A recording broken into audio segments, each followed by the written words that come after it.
नगर गांव में सुमन नाम की विधवा अपनी बेटी मीना के साथ रहती थी। उसके पड़ोस में बिलुआ नाम का एक बेईमान आदमी रहता था।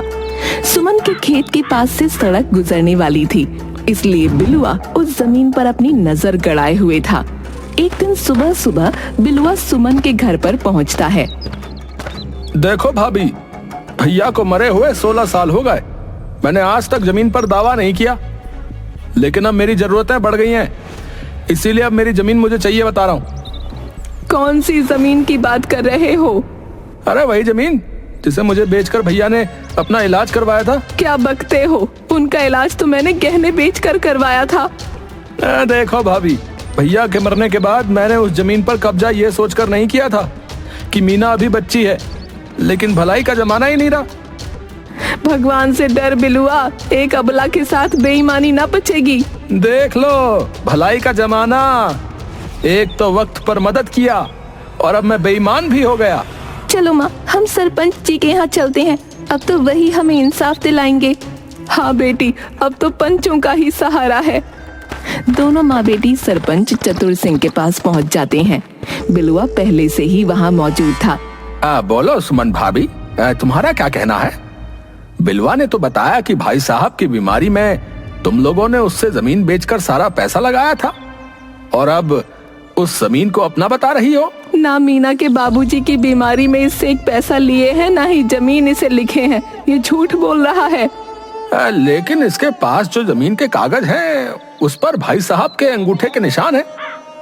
पंच तो सबूत देखता है। अगर तुम्हारे पास कोई भी कागज है तो दिखाओ, नहीं तो बिलवा को उस जमीन पर बाजार बनवाने दो। सरपंच चाचा, हम दोनों माँ बेटी बहुत आशा लेकर आपके पास आए हैं।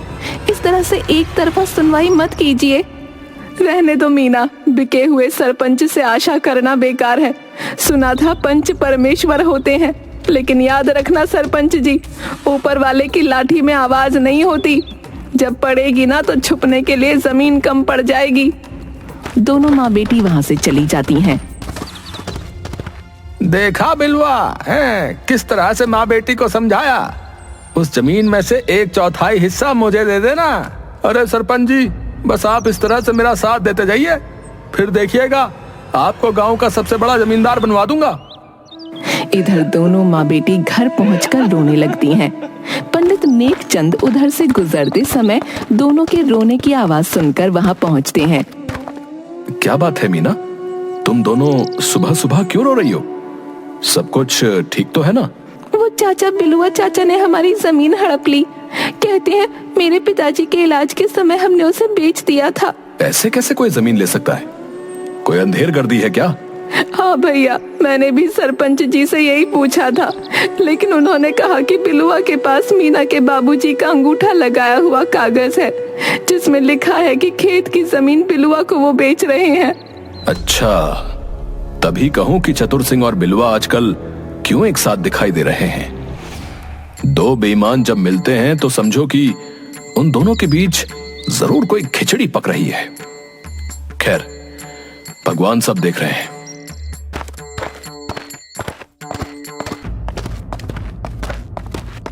सुमन और मीना बैठकर खूब रोईं।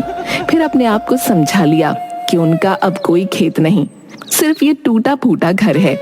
जीविका चलाने के लिए सुमन आसपास के जंगलों से सूखी लकड़ियां लाकर उन्हें बेचा करती। एक दिन सुबह सुबह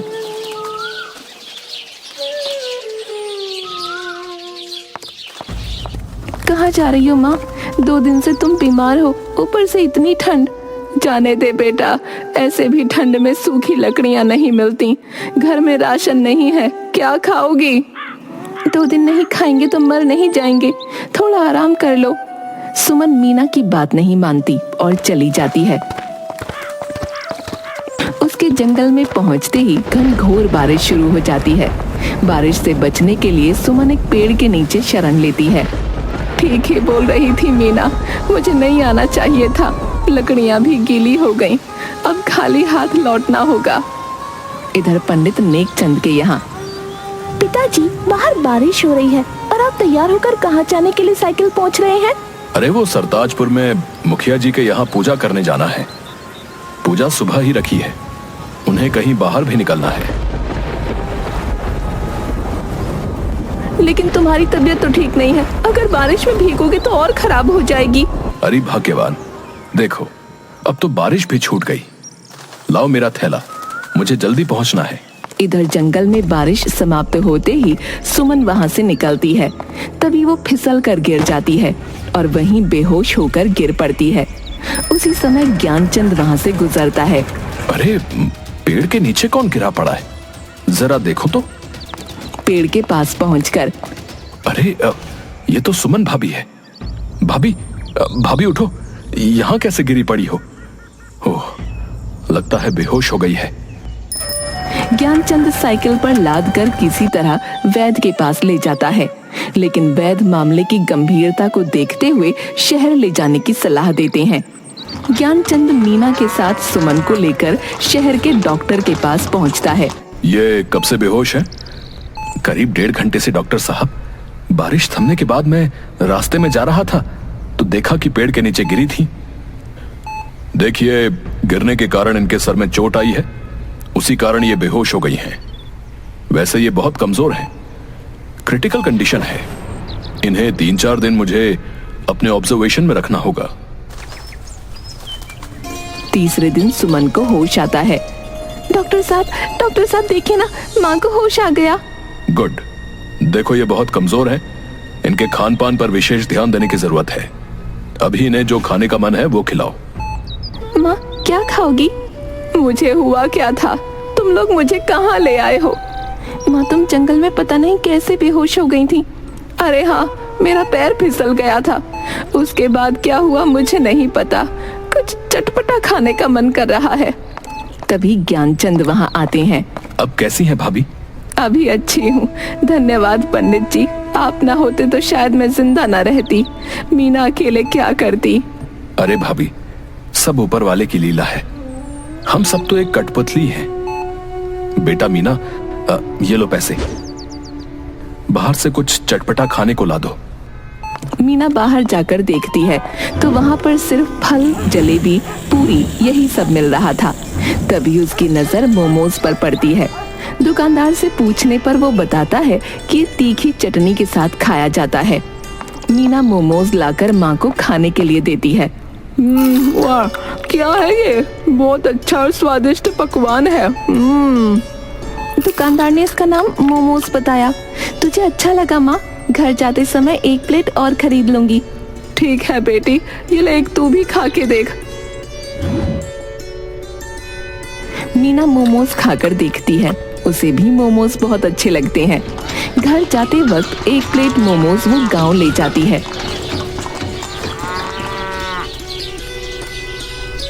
गांव में कुछ दिन बाद सुमन को फिर से मोमोज खाने का मन करता है। मीना बेटी, वो क्या खिलाई थी जो शहर में तीखी मिर्च वाली चटनी के साथ दी थी? मीमो, वही खाने का मन कर रहा है।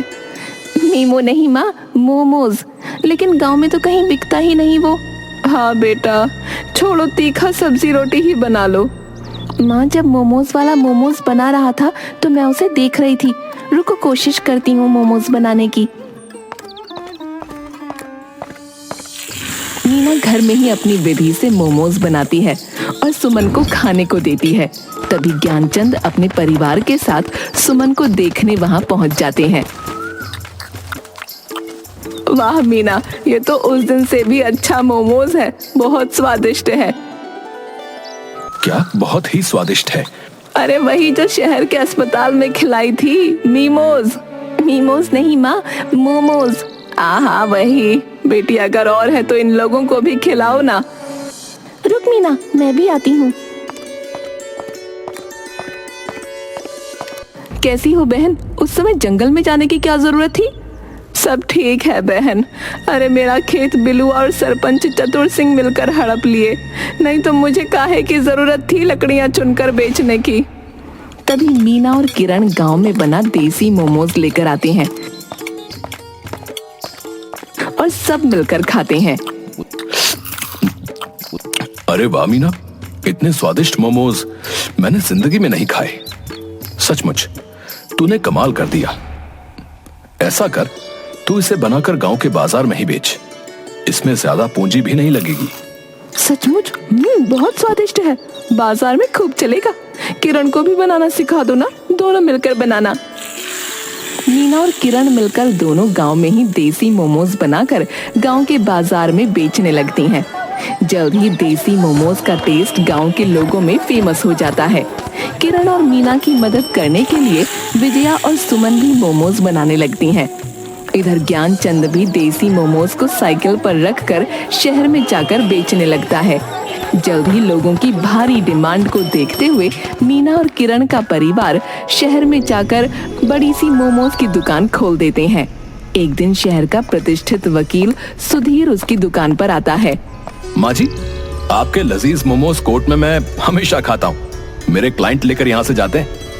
आज इधर से गुजर रहा था तो सोचा क्यों ना यहीं बैठकर खाया जाए। बहुत अच्छा किया बेटा, टेबल पर बैठो, मैं अभी मोमोज लेकर आती हूँ। वैसे आप लोग शहर में नए लगते हो, ये मोमोज बनाने का आइडिया कहाँ से मिला? और इतनी लजीज मोमोज की रेसिपी क्या है भाई? सुमन सुधीर को बताती है कि किस तरह बिलुआ ने उसकी जमीन हड़प ली और वो बेटी के साथ मजबूरी में मोमोज बनाकर बेच रही है।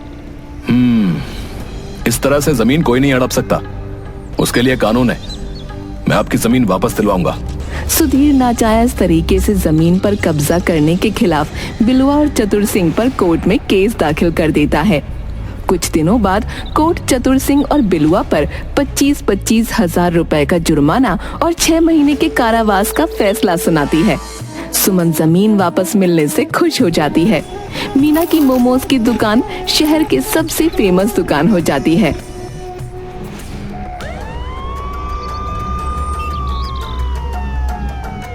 सरपंच जी, आप भले ही ये घटना भूल जाओ, मैं ये कारावास कभी नहीं भूल सकता। हाँ, तुम नहीं जानते बिलवा कि कारावास की इस घटना से हमें कितना नुकसान हुआ है। शायद अब हम कभी भी सरपंच ना बन पाए। सुना है उनका शहर में मोमोज का दुकान बहुत ही अच्छा चल रहा है। अच्छी चल रही है? अरे शहर की टॉप 5 बिजनेसमैन में उनका नाम है। वो चाहे तो आधा गांव खरीद ले भाई। इतनी संपत्ति मोमोज से अर्जित कर ली, बताओ। आप चलो मेरे साथ, आज रात उस मोमोज दुकान का अंतिम यात्रा निकाल कर ही दम लेंगे, बता रहे हैं। अब देख बिलवा, मुझे नहीं पता कि तू क्या करने वाला है। तेरे चलते मैं भी जेल चला गया भाई, हैं? अब तेरा साथ मैं नहीं दूंगा। हाँ, चूंकि उन्होंने मेरी प्रतिष्ठा को चुनौती दी है, इसीलिए मैं केवल दूर से साथ रहकर देखूंगा भाई। रात में शहर पहुंचकर बिलुआ सुमन की दुकान में आग लगा देता है। चतुर सिंह दूर खड़ा दुकान को जलते देख रहा था। तभी गली के कुछ कुत्ते बिलुआ और चतुर सिंह को अनजान व्यक्ति देख भौंकते हुए काटने दौड़ते हैं। हड़बड़ाकर दोनों उसी रेस्टोरेंट में घुस जाते हैं।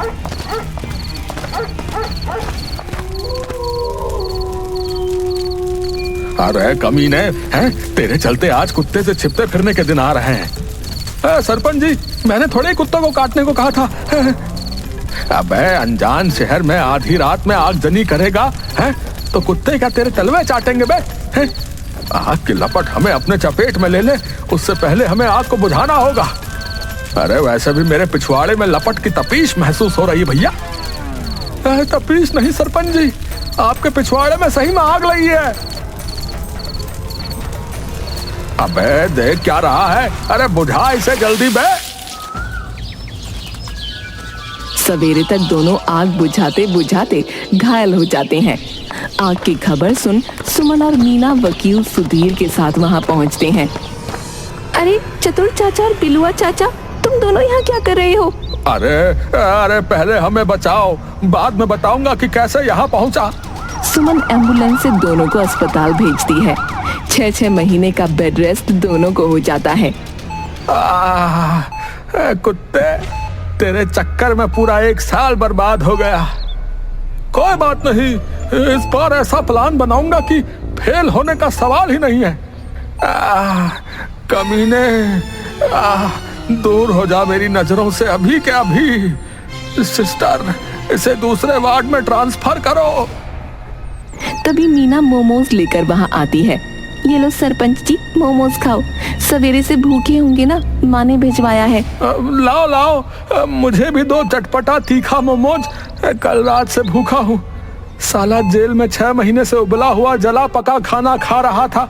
बिलुआ के हाथ से टकराकर मोमोज की लाल मिर्च वाली चटनी चतुर सिंह के जले हुए जख्मों पर गिर जाती है। अरे कुत्ते बिलवा, अरे तूने मेरे जले पर मिर्ची लगाई है रे। गाँव चल, तुझे तड़ी पार करवा दूंगा, बता रहा हूँ। मर गया रे। कुछ ही दिनों बाद सुमन मीना की शादी सुधीर से करवा देती है। गांव के देसी मोमोज एक ब्रांड बनकर पूरे भारत में छा जाते हैं।